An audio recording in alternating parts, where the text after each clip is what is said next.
Dear Presidents, thank you very much for the introduction. Good afternoon. Now we will change the topic. In the next 20 minutes, I'm going to try to elucidate how exercise can reduce the risk of chronic disease in menopause.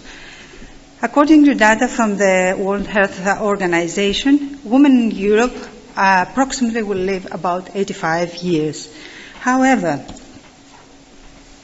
healthy life expectancy in Europe is 10 years less. That means that older women will face on average 10 years of disability.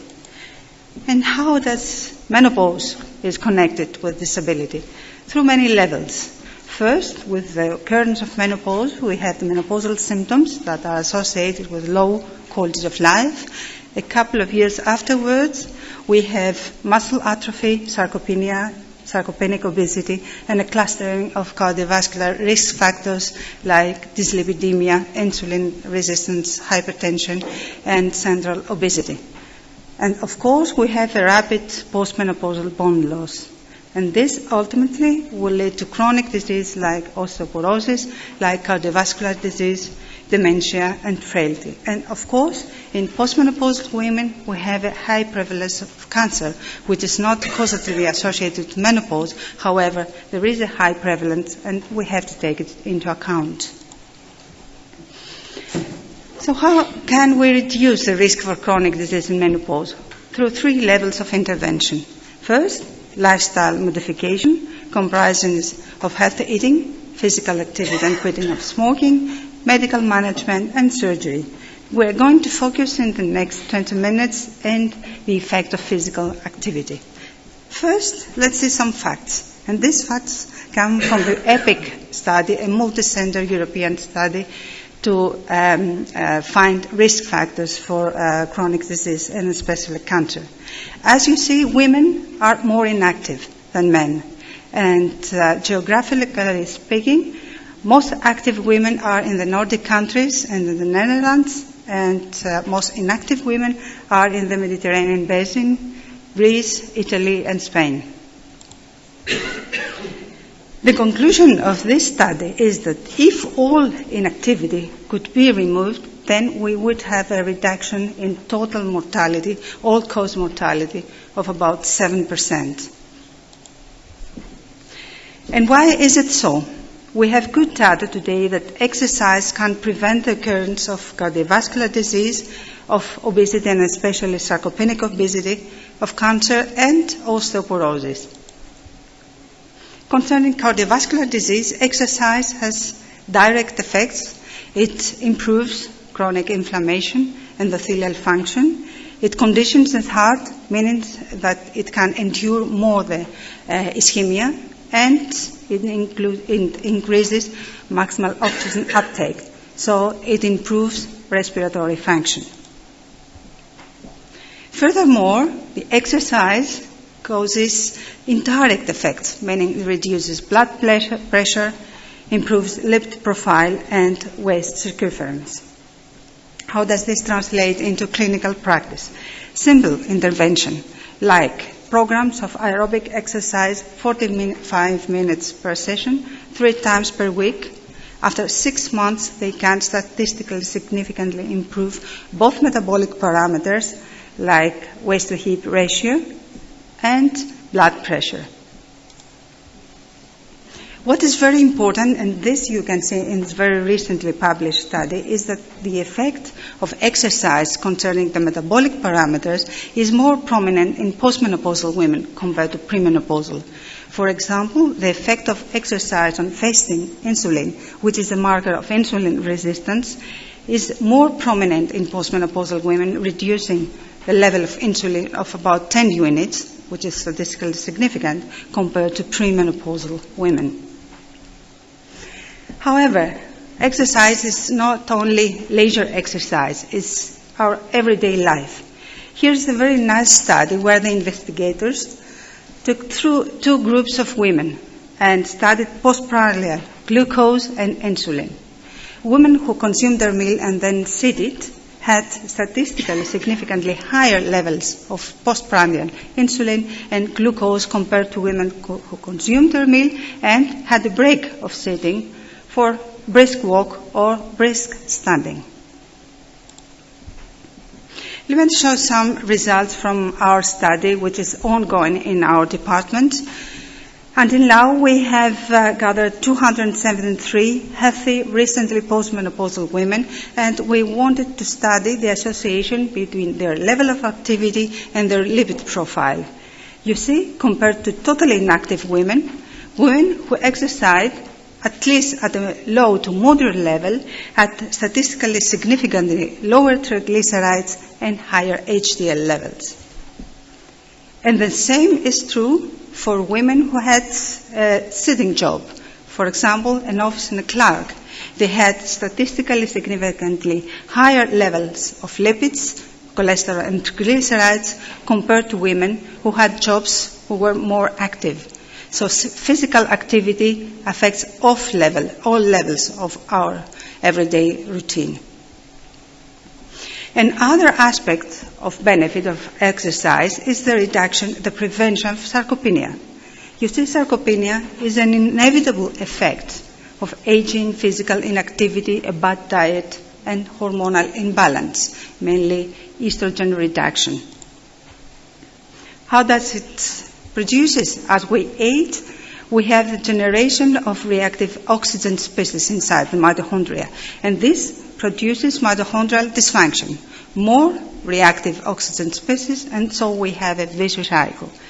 Exercise can break this vicious cycle because it promotes protein synthesis. We have a more efficient ATP synthesis, so less ROS generation, and furthermore, we have increased autophagy of damaged mitochondria and decreased apoptosis of healthy mitochondria. See how this is translated into clinical practice. Again, 4 months or a very simple program, 3 times per week, 45 to 60 minutes per session.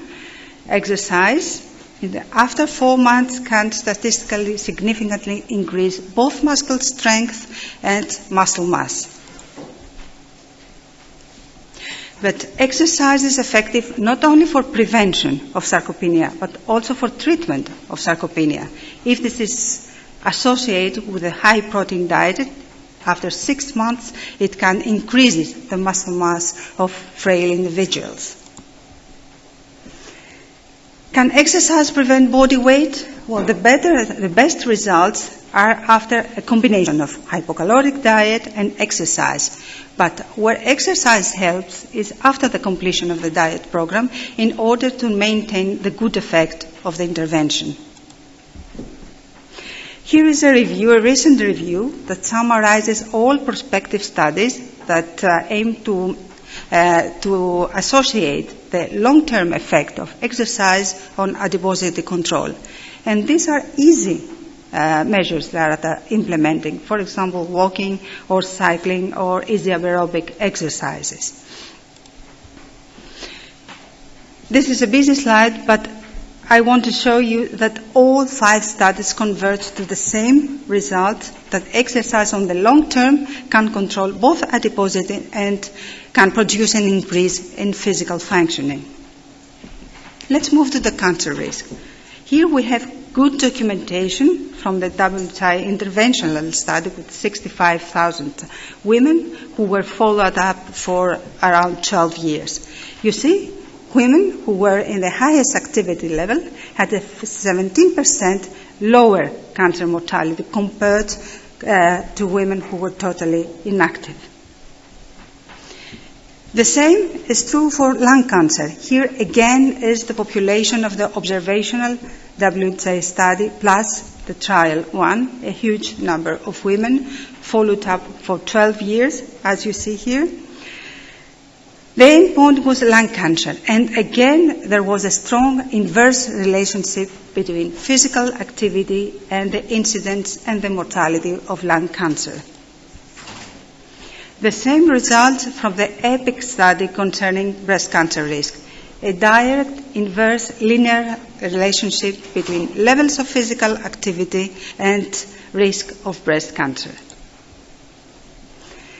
As in the metabolic aspect, again here, concerning the breast cancer risk, it seems that the occupational sedentariness is associated with high risk of breast cancer. Here is a 20-year follow-up of women who were assessed according to their types of job. And it seems that women who had a sedentary job had 50% higher cancer risk compared to women who had an active job. And this was more apparent in younger individuals. And of course, participation in competitive sports did not alter this association. Let's move to osteoporosis risk. Here, all forms of exercise are important through two levels of effect. First, a direct effect on the osteoblast, and second, an indirect effect through an increase in muscle mass and an improvement in balance and reduction of falls. Of course, when it comes to bone mineral density, weight-bearing exercise is better than non-weight-bearing exercise. But non-weight-bearing exercise increases in a higher degree muscle mass. So this confers also benefit through a reduction of falls. Is there any threshold under which exercise is not effective with regard to bone density? The answer is no. As you see here, in this study, there was a normal intervention of 3 times per week for 3 months, and it was followed with a very, very light intervention of only 1 time per week for 10 months. And the result was that the beneficial effect of the 3 months was sustained throughout the intervention, the 12 months. Is there a time period after which exercise is not effective? The answer is again no. In this study, these 2 groups of women, the one with the intervention and the other one, the control, were followed up for 16 years. And it was evident that women who exercised maintained their bone mineral density as compared to the controls who lost bone mineral density throughout the 16-year period of the study. But the ultimate question with regard to osteoporosis is fracture. And the evidence here comes from the Million Women study, a huge study in the UK, in 1 million women, who were followed up for around 11 years. At the end of the study, it was evident that women who did not exercise at all had a 40% higher risk of sustaining fracture in their hip compared to women who had at least 1 time vigorous exercise per week. So, after all this evidence, which is the recommendation concerning physical activity? We have to implement at least 150 minutes of moderate intensity exercise, meaning 30 minutes per day walking, or 75 minutes of vigorous activity exercise like running per week. What about older people? The same recommendations pertain for older people. However, when older adults cannot perform the recommended activity, we have to urge them to perform whatever they can, because as we said before, there is no threshold for the effect, the beneficial effect of the exercise. So concluding, menopause and aging are associated with chronic disease like obesity, sarcopenia, cardiovascular disease, cancer, and osteoporosis. Lifestyle modifications can dramatically reduce the risk for these conditions. Therefore, physical activity should be incorporated in our daily routine, comprising of at least 150 minutes of moderate activity exercise or 75 minutes of vigorous activity exercise per week.